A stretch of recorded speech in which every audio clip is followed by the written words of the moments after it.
The silence was deafening as I stood in the middle of our laboratory, frozen in place while my colleagues avoided eye contact. The air felt thick with the scent of betrayal and expensive jasmine extract.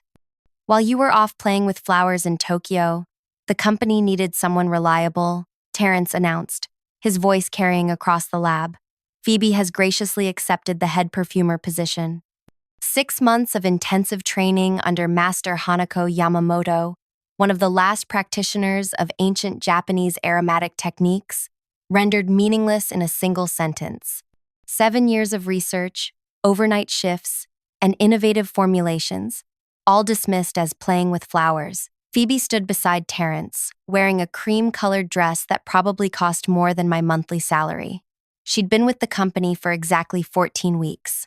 Her previous experience consisted of a basic cosmetics certification and being Terrence's brother's daughter. The board unanimously approved my decision, Terrence continued, though I knew the board meant him and his 2 golf buddies. Phoebe has shown remarkable aptitude. Her signature scent will headline our collection at the International Fragrance Exhibition next month. I felt 20 pairs of eyes on me, waiting for my reaction. The promotion wasn't just a title. It was the culmination of a secret project our founder Ingrid had entrusted to me before her retirement. A revolutionary approach to fragrance that could transform our boutique house into a global phenomenon. Thanks to your absence, family comes first around here, Terrence added, arms crossed, a smirk playing on his thin lips. I smiled back, not the reaction he expected. What's so amusing? He demanded, nostrils flaring. Nothing, I replied softly, just thinking about the promotion you gave away. His eyes narrowed slightly. The position needed to be filled immediately. Phoebe graciously decided to stay in town rather than take that opportunity in Milan. My gaze shifted to Phoebe, who was examining her manicure. Milan had never shown interest in her. I knew, because I had contacts throughout the industry who would have mentioned such an offer. I look forward to seeing your creation, Phoebe, I said. Master Yamamoto always emphasized that balance is everything in fragrance. Those old techniques are outdated, she replied with a dismissive wave. Modern perfumery is about impact, not balance. That single statement confirmed everything. She had no idea what she was doing. Terrence clapped his hands. Excellent. Veda, you'll be assisting Phoebe with the final preparations for the exhibition. Your experience will be valuable, even if you weren't right for the leadership role. The laboratory slowly returned to work as Terrence led Phoebe to what should have been my office. As they walked away, I overheard him say, "Don't worry about Veda. She's all theory, no practical sense." My colleague Dimitri approached cautiously. "I'm sorry, Veda. Everyone knows you deserve that position." "It's fine," I replied, removing my lab coat. "Excuse me a moment." I walked to the bathroom, locked myself in a stall, and pressed my forehead against the cool metal door. 7 years of dedication, countless weekends sacrificed. The careful building of relationships with suppliers to source the rarest ingredients. The meticulous documentation of every experiment. The gentle guidance of junior team members. All of it, handed to Phoebe because her last name matched Terrence's family tree.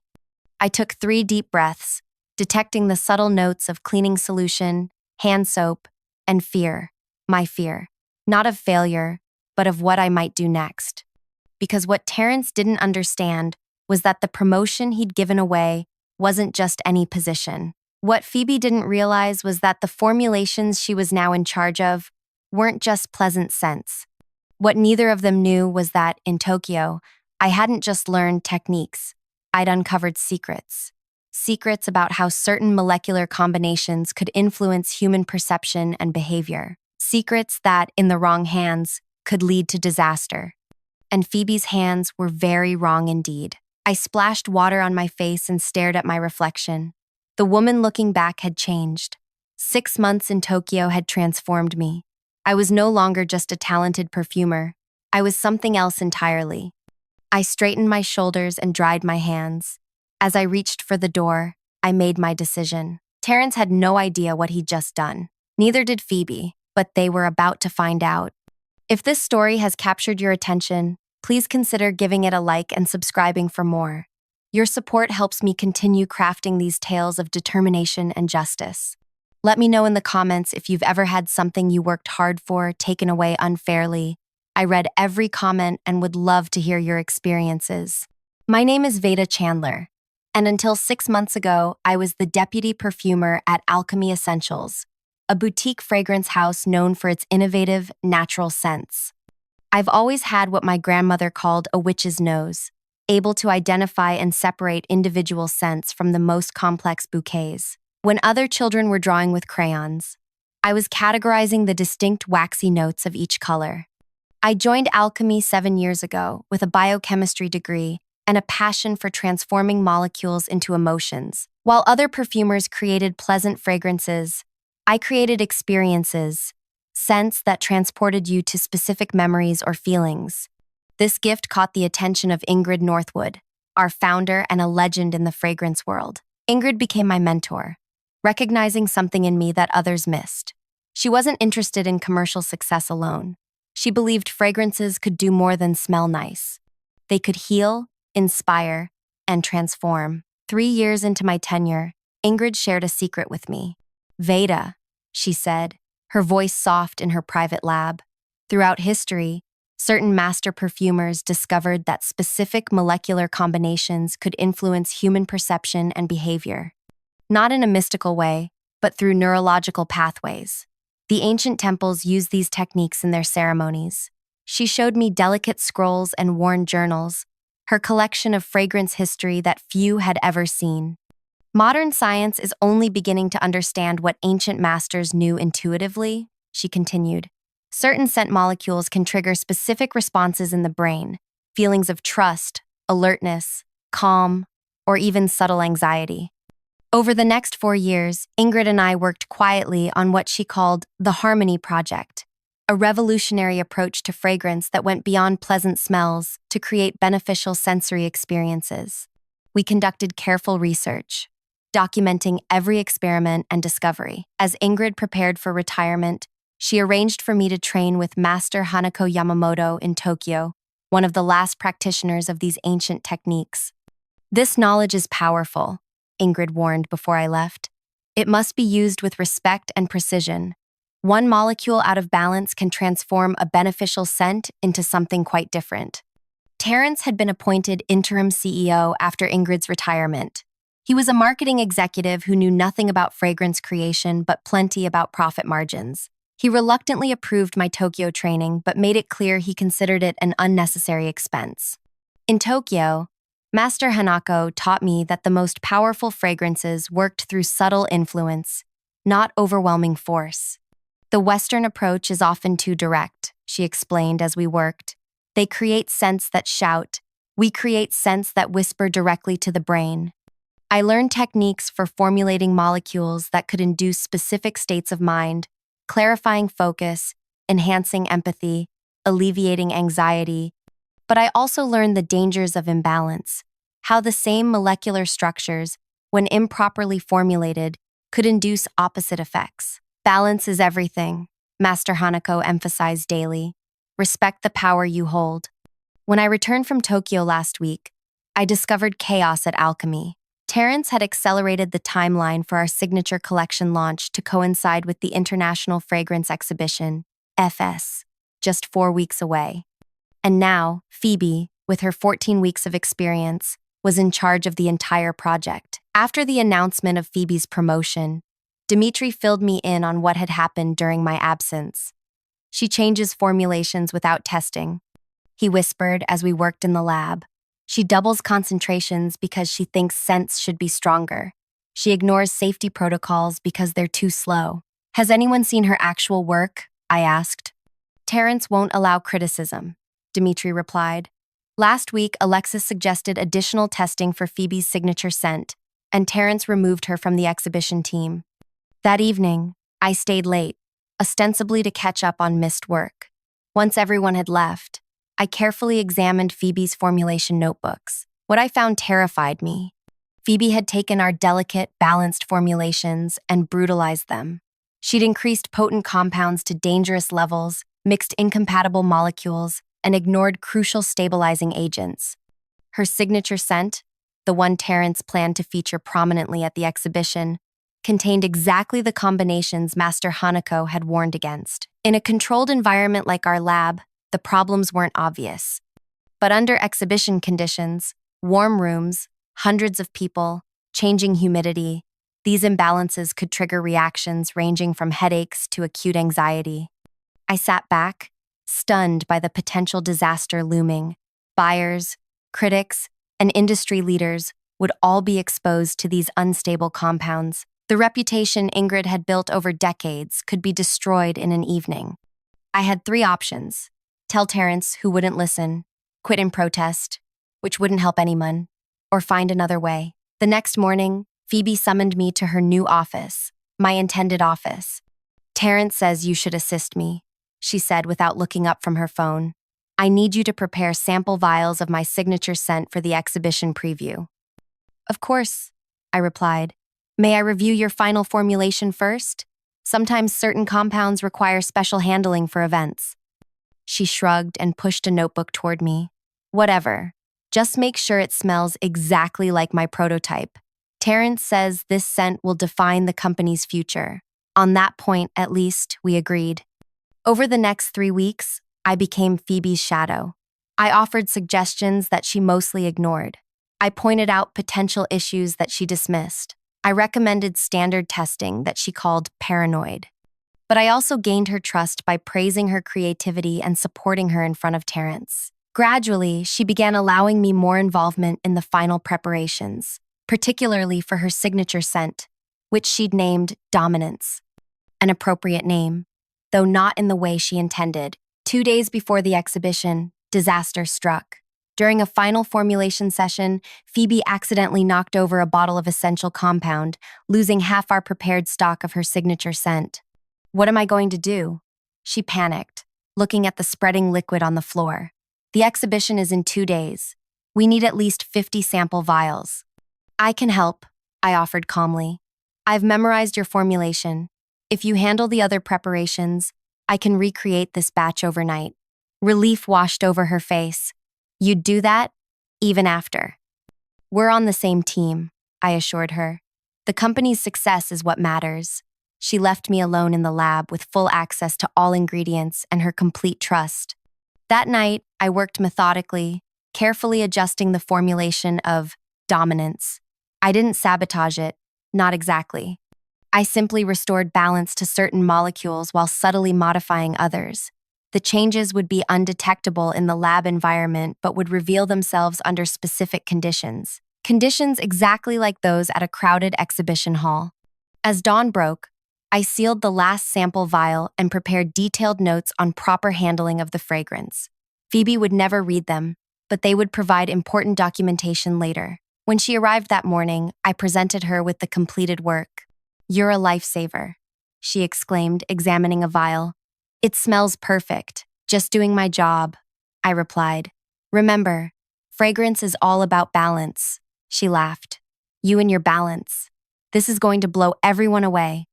Again, we agreed, though for entirely different reasons. The day of the International Fragrance Exhibition arrived. The Grand Hall was transformed into a sensory wonderland, with booths from every major fragrance house worldwide. Alchemy's display was prominently positioned near the entrance. Terrence had paid extra for the prime location. Our booth featured elegant glass displays of 5 fragrances, with Dominance positioned center stage. The marketing materials praised it as a revolutionary approach to modern fragrance and the future of alchemy essentials. Terrence arrived in an expensive suit, Phoebe beside him in a designer dress. They both ignored me as I quietly arranged the sample vials and prepared the diffusers. "The buyers from Nordica Luxury Group are coming at 7, Terrence instructed Phoebe. "Their order alone could double our annual revenue. Make sure they get the full experience of your creation." As industry elites began filling the hall, the temperature rose steadily. Humidity increased with each additional body. Exactly the conditions needed for what was about to happen. Phoebe began enthusiastically spraying her signature scent for anyone who approached our booth. For the first hour, everything seemed fine. The scent was pleasant enough in small doses and initial exposure. But as the molecules dispersed throughout the warm, humid environment, they began to transform. just as Master Hanako had taught me they would. The first sign that something was wrong came from a renowned critic who had been hovering near our booth for several minutes. She wrinkled her nose and stepped back, consulting her notes with a confused expression. "Is there something else being diffused nearby?" she asked, looking around. "I'm getting an unusual undertone." Phoebe laughed nervously. "That's just the complexity of my creation. Many layers reveal themselves over time." The critic nodded uncertainly and moved to a neighboring booth. Within 30 minutes, a pattern emerged. People would approach our display with interest, spend a few moments sampling the fragrances, then inexplicably drift away with vague excuses. Some rubbed their temples, others loosened their collars. A respected buyer from Paris circled back after leaving our area. "There's something distinctive about this scent," she said, struggling to find the right words. "It reminds me of something, but I can't place it." What she couldn't articulate was that the scent was triggering a subtle neurological response, a barely perceptible feeling of unease. Not enough to recognize consciously, but sufficient to make people instinctively want to distance themselves. Phoebe, growing increasingly desperate as potential buyers kept drifting away, began spraying more of her signature scent into the air. This only intensified the effect. "I don't understand," she whispered to Terrence. "Everyone loved it in the office tests." Terrence's confident smile had faltered. The Nordica representatives were due in 20 minutes, and our booth was noticeably less crowded than our competitors. "Use the diffusers," he commanded. "Maybe people just need more exposure." I watched silently as Phoebe activated the electronic diffusers, releasing a steady stream of dominance into our area. The molecular concentration in the air increased, pushing the effect from subtle unease to something more pronounced. A jewelry designer from the adjacent booth approached Terrence. "I don't mean to intrude, but is there something wrong with your fragrance? My clients are asking if there's a problem with the ventilation in this section." Terrence glared at her. "Absolutely not. This is a revolutionary scent created by our head perfumer." "Well, it's making people uncomfortable," she persisted. "Several have mentioned feeling anxious or getting headaches." As if to confirm her point, a journalist nearby suddenly pressed his hand to his forehead and quickly walked toward the exit. Panic flashed across Terrence's face. He turned to Phoebe. "What's happening?" "I don't know," she hissed. "It smelled perfect in the lab." The exhibition director was now approaching our booth, accompanied by two concerned-looking staff members. In the background, I noticed several attendees pointing in our direction while speaking to security personnel. "Mr. Harrison," the director addressed Terrence formally, "we've received multiple complaints about irritation coming from your display area. If there's a problem with your samples—" "There is no problem," Terrence insisted, his voice rising. "This is sabotage from our competitors."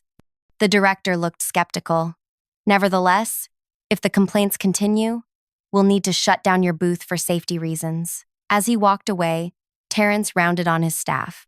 "Find out what's happening. Now." Dmitri cautiously approached with a testing strip. "The molecular structure seems to be changing in this environment. The base notes are intensifying inappropriately." "That's impossible," Phoebe snapped. "I followed all the standard protocols." This was my moment. I stepped forward. "May I?" Without waiting for permission, I took the testing strip from Dmitri and examined it carefully. The heat and humidity are destabilizing certain molecules in the formulation. "This combination," I pointed to a specific compound in Phoebe's notes, "becomes volatile under these conditions." "How would you know that?" Phoebe demanded. "It's one of the primary principles taught in Tokyo," I replied calmly. Master Yamamoto emphasized that certain molecular combinations must be balanced with stabilizing agents, especially for public exhibitions where environmental factors can't be controlled. The color drained from Phoebe's face as understanding dawned. She hadn't just created a bad fragrance, she had created an actively problematic one, and now hundreds of industry professionals were experiencing the results. Terrence looked between us, desperation evident in his eyes. The Nordica representatives had just entered the hall. "Can you fix it?" he asked me, his earlier smugness entirely gone. I hesitated, allowing the moment to stretch. "Possibly. I would need to introduce a counteracting agent to neutralize the problematic compounds." "Do it," he ordered. Whatever you need. I'll need access to the reserve ingredients in our supply case, I said, an authorization from the exhibition director to diffuse a neutralizing agent throughout this section. Terrence immediately pulled out his phone to call the director while Phoebe watched helplessly, her career crumbling before her eyes. I retrieved my personal case from beneath our display table, a special kit I had prepared specifically for this scenario. Inside were several vials of precisely formulated scents, each labeled with Japanese characters. The exhibition director arrived quickly, alarmed by the growing situation. "What exactly is happening here?" he demanded. I explained in technical terms how certain molecular combinations could become unstable under specific environmental conditions. I described the subtle neurological effects such compounds could trigger and emphasized that while uncomfortable, they weren't dangerous. "I've prepared a neutralizing agent," I concluded, holding up a crystal vial containing an amber liquid. "It will stabilize the existing compounds and eliminate the negative effects." The director, a former chemist himself, nodded in understanding. "How quickly will it work?" "Almost immediately," I assured him. "The molecules are designed to bind with and transform the problematic compounds." With his authorization, I uncapped the vial and carefully added its contents to the exhibition hall's central diffusion system. Within minutes, the subtle atmosphere of anxiety began to dissipate. People who had been avoiding our section gradually returned, their expressions relaxing. What they were experiencing now was the true art I had learned in Tokyo, a perfectly balanced composition that created a sense of mental clarity and emotional calm. Not overpowering, not manipulative, but gently supportive of the natural human state. The Nordica representatives, who had been waiting cautiously at the periphery, finally approached our booth. "What exactly happened here?" their lead buyer asked Terrence. Before he could fabricate an explanation, I stepped forward. "A valuable lesson in the importance of proper training and respect for ancient techniques. The original formulation was unbalanced, but now you're experiencing what our founder always envisioned: fragrances that enhance rather than overwhelm." I explained the principles behind what they were now experiencing, how certain molecules could support cognitive clarity and emotional balance when properly formulated. "This is remarkable," the buyer said, closing her eyes to better experience the scent. "It's subtle, yet effective. I feel more focused, more present." "That's exactly the intention," I replied. "Our founder believed fragrance should be a supportive presence, not an aggressive one." For the next hour, I became the de facto representative of alchemy essentials. Critics, buyers, and even competitors gathered to hear about the techniques I had learned in Tokyo. I shared just enough to fascinate without revealing the carefully guarded secrets of Master Hanako's teaching. Terrence stood to the side, watching as industry leaders who had previously ignored him now engaged enthusiastically with me. Phoebe had disappeared entirely, too humiliated to face the crowd. The Nordica representatives, impressed by both the recovered situation and my knowledge, requested a private meeting for the following morning. "We're interested in an exclusive arrangement," their lead buyer whispered to me. "Not with just anyone at Alchemy, but specifically with you."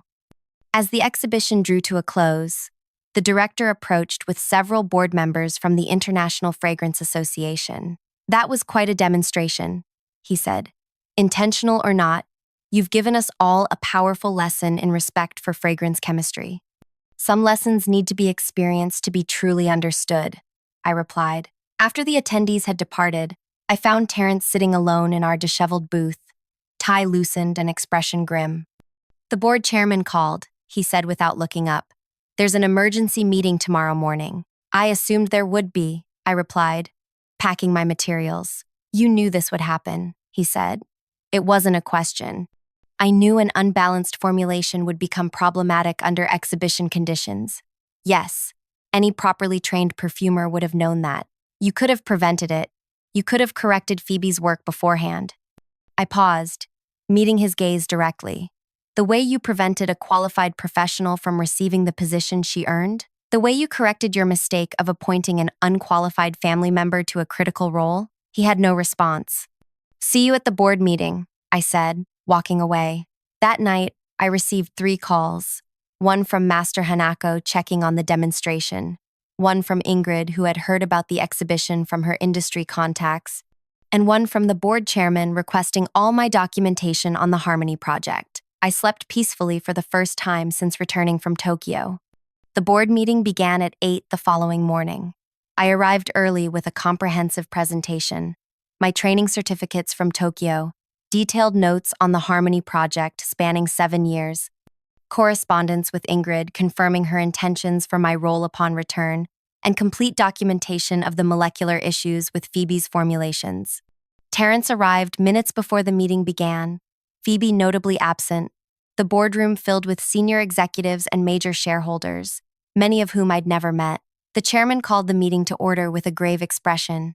Yesterday's incident at the International Fragrance Exhibition has created significant concern, he began. Our company was publicly embarrassed, and preliminary reports suggest negligence in our quality control processes. Terrence immediately launched into a defense, blaming unusual environmental conditions and suggesting that competitors might have interfered with our display. The chairman let him finish, then turned to me. Ms. Chandler, would you please explain exactly what happened yesterday from a technical perspective? For the next 30 minutes, I walked the board through the science of molecular stability in fragrance compounds. I explained how certain combinations required specific balancing agents, particularly in uncontrolled environments. I detailed the neurological pathways through which fragrances influenced perception and behavior. I never directly accused Phoebe or Terrence of incompetence. I didn't need to. The technical evidence spoke for itself. When I finished, the chairman nodded thoughtfully. And the recovery? The neutralizing agent you used was quite effective, according to multiple reports. That was an application of the techniques I studied in Tokyo, I explained. Master Hanako's teachings emphasize harmony and balance, principles our founder also valued deeply. The chairman turned to Terrence. Did you review Ms. Chandler's training reports from Tokyo before making staffing decisions? Terrence shifted uncomfortably.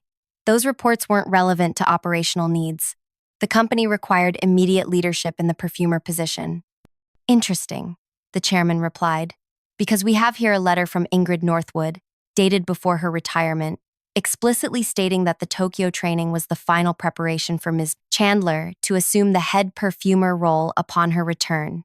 He held up a document I had never seen. Furthermore, we have confirmation that Nordica Luxury Group has offered an exclusive contract with Alchemy Essentials, contingent specifically on Ms. Chandler leading the fragrance development team. The room fell silent as the implications became clear. The board has reached a decision, the chairman continued. Effective immediately, Veda Chandler will assume the position of head perfumer and creative director for Alchemy Essentials, with full authority over all fragrance development. He turned to Terrence. Mr. Harrison will transition to regional sales director, focusing on our existing product lines in secondary markets. Terrence's face flushed dark red. This is outrageous. One incident doesn't. This isn't about one incident, the chairman interrupted. This is about respecting the vision of our founder and recognizing exceptional talent. The board vote was unanimous. He stood, effectively ending the discussion. Ms. Chandler, please prepare a complete recovery plan by the end of the week. The rest of you, thank you for your time. As the board members filed out, many stopped to congratulate me. Terrence remained seated, staring at the table as his career imploded around him. When we were alone, he finally looked up. You planned this from the beginning. You let Phoebe fail spectacularly to prove a point. No, I corrected him. I simply allowed natural consequences to unfold. Phoebe was never qualified for the position, something you knew but ignored. I didn't sabotage her work. I just didn't prevent the inevitable failure her inexperience would cause. I gathered my materials. The difference between us, Terrence, is that I understand the power of balance in molecules, in business relationships, in justice. He glared at me. So this was your revenge? Humiliating me and ruining my niece's career? I smiled slightly. This wasn't revenge. This was restoration. There's an important distinction. As I walked toward the door, I paused. Oh, and Terrence? Master Hanako taught me that the true measure of power isn't in what you take, but in what you create. I've just created a future for alchemy that honors its past while embracing innovation. What have you created lately, besides nepotism? I didn't wait for his response. There was too much work to do. A revolutionary fragrance line to develop, ancient techniques to honor, and a legacy to build. 3 months later, our Harmony collection debuted to international acclaim. The carefully balanced formulations created subtle but profound experiences for wearers: clarity, confidence, tranquility. Industry publications praised the revolutionary approach that transforms fragrance from accessory to essential companion. Terrence eventually left for a position at a budget cosmetics brand. Phoebe, humbled by the experience, enrolled in a proper perfumery school in Grasse, where she would spend years learning the foundations she had arrogantly dismissed. And me? I received a handwritten note from Master Hanako that simply read, "Balance achieved." The most satisfying revenge isn't destruction, but reconstruction.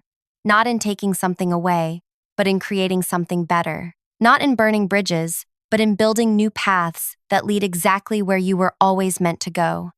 If you enjoyed this story of justice finally being served, please hit the like button and subscribe for more tales of persistence and triumph.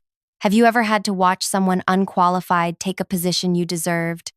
Share your experience in the comments. I find that sometimes the sweetest victory comes from simply being patient, while incompetence reveals itself naturally. Your support means everything to storytellers like me.